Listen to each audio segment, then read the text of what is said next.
السلام علیکم۔ تماشا میرے آگے کے ایک اور ایپیسوڈ کے ساتھ حاضر ہیں۔ امید ہے آپ خیریت سے ہوں گے۔ بین الاقوامی سیاسی منظرنامہ جہاں ایک طرف گولہ بارود کی گھن گھرت سے تو دوسری طرف قدرے خاموشی سے تبدیل ہو رہا ہے۔ دنیا دوسری جنگ عظیم کے بعد کئی دہائیوں سے واضح طور پر امریکی قیادت کے زیر سایہ چلتی رہی۔ واشنگٹن ڈی سی کے ایوانوں میں لیے گئے فیصلے یورپ کے دارالحکومتوں سے لے کر مشرق وسطیٰ کے صحراؤں تک گونجتے تھے، مگر اب وقت کی ریت اپنی رفتار سے سرکتے ہوئے شاید ایک نیا نقشہ بنا رہی ہے۔ امریکہ میں دی پولیٹیکو کے نام سے ایک ادارہ قائم ہے جو امریکہ اور یورپ کے سیاسیات پر تحقیق نگاری کرتا ہے اور اپنی ساکھ کے اعتبار سے غیر جانبدار اور موقر تصور کیا جاتا ہے۔ اس نے حال ہی میں ایک جائزہ یعنی ایک سروے جاری کیا ہے کہ جس کے مطابق ممکنہ طور پر 21ویں صدی واشنگٹن سے زیادہ بیجنگ سے وابستہ معلوم ہوتی ہے، اور اس میں امریکہ کے 4 کلیدی اتحادی ممالک جو ہیں ان کی رائے بھی شامل ہے۔ کینیڈا، جرمنی، فرانس اور برطانیہ میں عوام کی ایک بڑی تعداد اس رائے کے حق میں نظر آئی، جس کی وجہ پولیٹیکو پول کے مطابق امریکی صدر ڈونلڈ ٹرمپ کے خارجہ پالیسی سے متعلق کیے گئے فیصلے ہیں۔ سروے میں رائے دہندگان چین کو امریکہ کی نسبت زیادہ قابل اعتماد شراکت دار سمجھتے ہیں۔ یہ سروے گزشتہ ماہ کیا گیا تھا، جب کہ حالیہ مہینوں میں اسی ادارے کی طرف سے کیے گئے سروے میں کینیڈا اور جرمنی سمیت متعدد قریبی امریکی اتحادی ممالک کی عوام کی ایک بڑی تعداد امریکہ کو عدم استحکام پیدا کرنے والی ایک ایسی قوت سمجھتے ہیں کہ جو حل سے زیادہ مسائل پیدا کرتی ہے۔ ان ممالک میں اکثریت کا تاثر تھا کہ امریکہ اپنے اتحادیوں کو معاونت کی بجائے ان کے لیے چیلنجنگ کردار ادا کر رہا ہے اور اسے امریکی قیادت سے منحرف ہونے کے عالمی تاثر کے طور پر دیکھا جا رہا ہے۔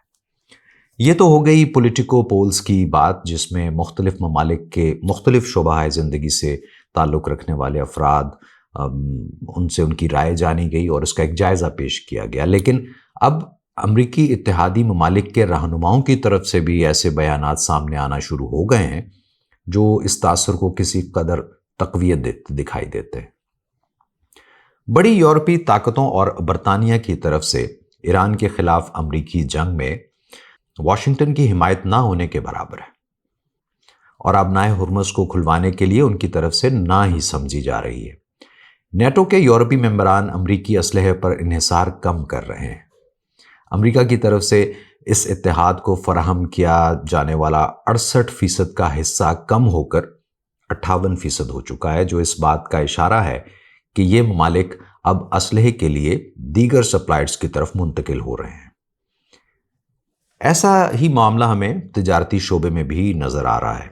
یہ تبدیلی صرف یورپ تک محدود نہیں، مشرق وسطیٰ میں بھی کئی ممالک اپنی خارجہ پالیسی کو نئے زاویوں سے دیکھنے پر مجبور ہیں، جس میں حالیہ ایران تنازع نے بھی ظاہر سی بات ہے بھرپور کردار ادا کیا ہے۔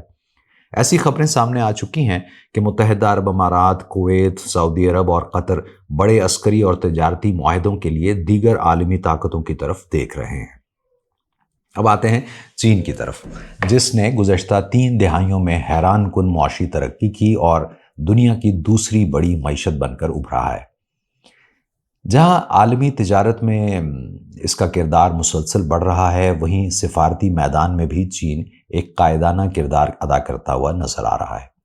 چین نے بیلٹ اینڈ روڈ انیشیٹو کے تحت ایشیا، افریقہ اور لاطینی امریکہ میں بندرگاہوں، سڑکوں اور ریل منصوبوں کے ذریعے درجنوں ممالک کو معاشی دائرے میں شامل کیا، جبکہ یورپ کے بڑے ممالک بھی اسی انیشیٹو میں بالواسطہ یا بلا واسطہ شامل ہو چکے ہیں۔ جہاں امریکہ محصولات میں اضافے کے ساتھ تجارتی محاذ پر مختلف پابندیاں عائد کرنے کی بات کرتا ہے، وہیں چین آزاد تجارت اور زیرو ٹیرف کے باہمی معاہدوں کو فروغ دیتا نظر آتا ہے۔ واشنگٹن کے برعکس بیجنگ طاقت کے استعمال کے بجائے گفت و شنید یا سفارتکاری کو کارگر سمجھتا ہے۔ اب یہ کہنا تو قبل از وقت ہوگا کہ امریکہ کا عالمی کردار ختم ہو رہا ہے، لیکن قرائن تو کچھ ایسے ہی ہیں، اور امریکی صدر ٹرمپ کے امریکہ فرسٹ کے نعرے اور بعد ازاں اپنی ذات سے عشق ہے سچا باقی سب افسانے ہیں جیسا رویے نے اس میں اہم کردار ادا کیا ہے۔ یہ بھی حقیقت ہے کہ دنیا اب ایک یک قطبی یعنی کہ یونیپولر نہیں رہی، نہ ہی سرد جنگ دور کی جو ذہنیت تھی وہ کارآمد ہو سکتی ہے۔ عالمی سیاست میں کئی طاقتیں ابھر رہی ہیں اور دنیا کثیر قطبی یعنی کہ ملٹی پولر نظام کی طرف بڑھ رہی ہے۔ تاریخ کی آنکھ سلطنتوں کو ابھرتا، عروج پاتا اور پھر وقت کے دھارے میں ڈوبتا ہوا بارہا دیکھ چکا ہے۔ آج کی دنیا بھی شاید اسی مرحلے سے گزر رہی ہے۔ اپنا خیال رکھیے گا، ملتے ہیں۔